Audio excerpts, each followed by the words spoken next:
اعوذ باللہ من الشیطان الرجیم بسم اللہ الرحمن الرحیم اللہم صلی وسلم مبارک علی سیدنا محمد وعلی آل محمد۔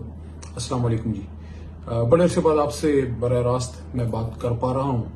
پچھلے کچھ عرصے میں کچھ واقعات ایسے ہوئے، جیل اور یہ ساری چیزیں، جس کی وجہ سے بات میں نہیں کر سکا، تو انشاءاللہ بات کا سلسلہ چلتا رہے گا، سیاسی بات بھی کریں گے، لیکن آج ایک بہت ہی اہم مسئلہ جس کو دیکھ کے دل بڑا دکھتا ہے، اور ایز اے پاکستانی، چاہے آپ کسی بھی علاقے سے ہوں، کوئی بھی زبان بولتے ہوں، اور کسی بھی مسلک سے آپ کا تعلق، اگر آپ پاکستانی ہیں اور تو آپ کا دل دکھے گا یہ نظارے دیکھ کے، چیزیں دیکھ کے جو ہو رہا ہے۔ گلگت بلتستان کے علاقوں میں جو احتجاج ہم نے دیکھا، کچھ جو مسلکی منافرت کے جو مناظر ہیں، اس سے دل دکھتا ہے اور تکلیف ہوتی ہے، کیونکہ پاکستان پہلے ہی خون رس رہا ہے ہمارے ملک سے، اور ہمارا ملک ہر طرح کی تکلیف کا شکار ہے۔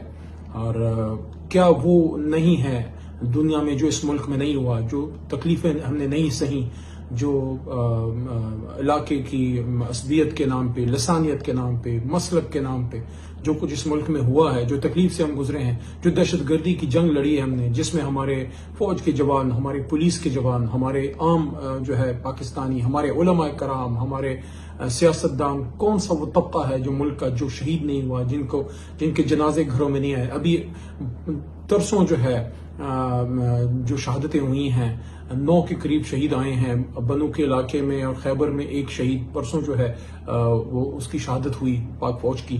اسی طرح اور جو واقعات ہوئے ہیں، تو کیا ہم اس بات کو افورڈ کر سکتے ہیں جو ہم کر رہے ہیں، یا جو ہم سے کوئی کروا رہا ہے؟ میں کون ہوں اور آپ کون ہیں؟ اور کیا ہم سے آخرت میں جا کے یہ سوال ہوگا؟ دیکھیں، ہم اپنی جائے پیدائش نہیں تبدیل کر سکتے، ہم اپنا مسلک نہیں تبدیل کر سکتے، لیکن علماء کرام ہمیشہ برصغیر پاک و ہند میں تقسیم ہند سے بھی پہلے یہ بات کرتے تھے، اور جس کی وجہ سے بہت جگہوں پہ مسلکی مسائل کو انہوں نے حل کرنے میں پیش رفت کی ہوئی تھی کہ اپنا مسلک چھوڑو نہیں اور دوسرے کے مسلک کو چھیڑو نہیں۔ دیکھیں، جب حضور نبی کریم صلی اللہ علیہ وآلہ وسلم دنیا سے پردہ فرما رہے تھے، تو انہوں نے ہمیں مسلمان چھوڑا تھا، کوئی مسلک نہیں چھوڑا تھا۔ ہاں، دین کی طرف جانے کے لیے، حضور صلی اللہ علیہ وسلم کے پیغام کو سمجھنے کے لیے، اللہ کے قریب جانے کے لیے، جنت میں جانے کے لیے، اللہ کی رضا حاصل کرنے کے لیے، حضور صلی اللہ علیہ وسلم کی خوشنودی حاصل کرنے کے لیے مختلف وقت میں علماء کرام نے مختلف طریقہ کار جو ہے مروج کیے، جس کی بنیاد پہ جو ہے ہر کوئی اپنے طریقے سے، کوئی ہاتھ باندھ کے نماز پڑھتا ہے، کوئی ہاتھ چھوڑ کے نماز پڑھتا ہے، کچھ چیزوں پہ اختلاف ہو سکتا ہے۔ اس پہ تو اختلاف نہیں کہ اللہ ہمارا ایک ہے، اس پہ تو اختلاف نہیں ہے نا کہ آخرت میں سوال جواب ہوگا۔ قرآن پہ تو کوئی اختلاف نہیں نا کہ یوں تو جو علامہ نے فرمایا تھا کہ یوں تو سید بھی ہو، مرزا بھی ہو، افغان بھی ہو، یوں تو سید بھی ہو، مرزا بھی ہو، افغان بھی ہو، تم سبھی کچھ ہو، بتاؤ تو مسلمان بھی ہو۔ اور ایک جگہ یہ بھی فرمایا تھا کہ کی محمد سے وفا تو نے تو ہم تیرے ہیں، یہ جہاں چیز ہے کیا، لوح و قلم تیرے ہیں۔ تو محمد سے وفا کیا ہے؟ حضور صلی اللہ علیہ وسلم سے وفا کیا ہے؟ ان سے وفا یہ ہے کہ ہم محمد ہی بنیں۔ ہاں، اپنا مسلک ہم رکھیں، جس کا جو مسلک ہے، میں اپنی مرضی سے تو اپنے مسلک میں پیدا نہیں ہوتا، لیکن مجھے یہ حق کس نے دیا ہے کہ میں کسی دوسرے کے مسلک کو اس حد تک چھیڑوں کہ اس کے جذبات ادھر تک مجروح ہوں کہ پھر وہ جا کے احتجاج پہ مجبور ہو، یا پھر کوئی ہمارا دشمن اس سے پھر فائدہ اٹھا سکے۔ ایک دفعہ قائد اعظم سے پوچھا گیا کہ مسٹر جناح، آپ کیا ہیں؟ آپ سنی ہیں یا شیعہ ہیں؟ انہوں نے جواب دیا، جو حضور صلی اللہ علیہ وسلم تھے، حضور صلی اللہ علیہ وسلم مسلمان تھے، ہم مسلمان ہیں۔ مجھے آج بھی ایک واقعہ یاد ہے، 2004-5 دسمبر کا مہینہ تھا اور حج تھا۔ حج کے دوران مدینہ منورہ میں جو کچھ دنوں کے لیے آپ جاتے ہیں، تو حرم پاک مدینہ منورہ میں بیٹھا ہوا تھا حضور صلی اللہ علیہ وسلم کے روضہ اطہر کے ساتھ۔ دائیں طرف میرے والد صاحب میرے ساتھ بیٹھے ہوئے تھے، اور کچھ اہل تشیع حضرات آئے ایران سے، جس طرح انہوں نے مخصوص اپنا ایک کالا لباس پہنا ہوتا ہے۔ میں بیٹھا ہوا تھا والد صاحب کے ساتھ، آ کے بیٹھے، سلام دعا کی۔ ظاہر حج کے دوران سب ایک دوسرے سے ملتے ہیں۔ میرے سے انہوں نے فارسی میں پوچھا، ظاہر مجھے فارسی تو نہیں آتی، تو انہوں نے مجھ سے پوچھا کہ آپ کہاں سے ہیں؟ تو میں نے پاکستان۔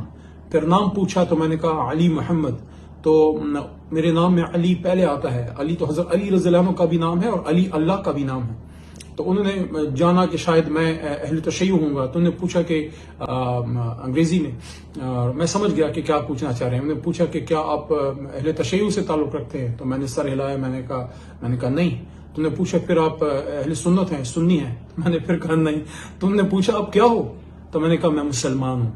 اور یہ حضور صلی اللہ علیہ وسلم کے روزہ اطہر کے قریب بیٹھ کے گفتگو ہو رہی ہے.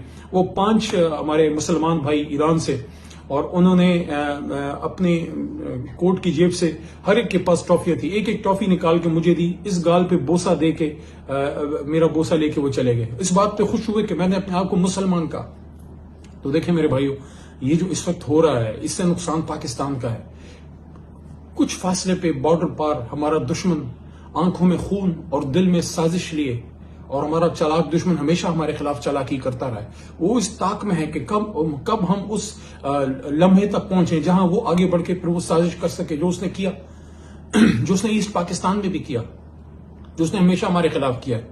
جس طرح بلوچستان میں جو ہے دہشت گردی کروا رہا ہے، منافرت پھیلا رہا ہے، جس طرح ٹرائبل بیلٹ میں جو ہے نقصانات ہوئے ہیں، دہشت گردی ہوئی ہے. ہمارا دشمن تو آرام سے نہیں ہے، وہ تو چین سے نہیں ہے، ہم ہی بے چین ہیں کہ ہم آپس میں ایک دوسرے سے مشتگربان ہیں.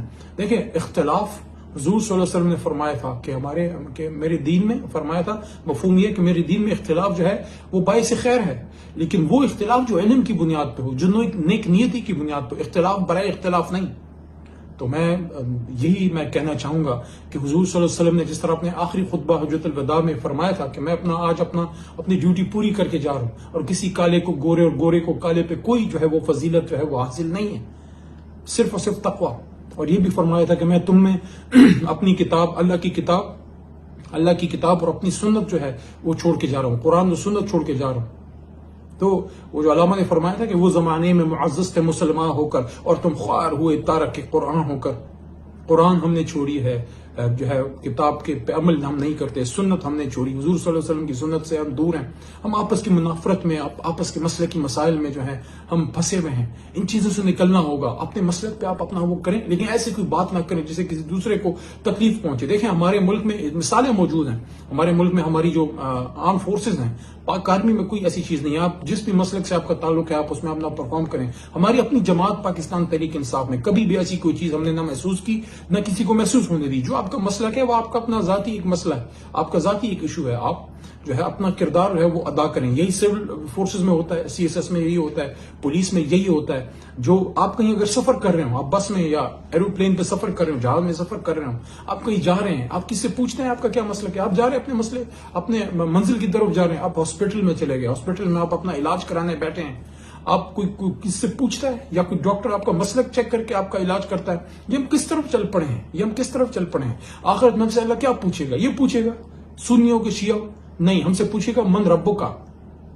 پھر دوسرا سوال ہوگا، ہم سے پوچھا جائے گا من دینوں کا، من نبیوں کا. رب اللہ ہے، دین ہمارا قرآن ہے، پیغمبر ہمارا حضور محمد صلی اللہ علیہ وسلم، آخری نبی آخر الزمان، ختم نبوت جن پہ ختم ہے. اس کے بعد تو باقی کے مسائل تو فروعی مسائل ہیں، وہ تو اتنے اہم نہیں ہیں جس پہ ایک دوسرے کے خلاف ہم کھڑے ہوں.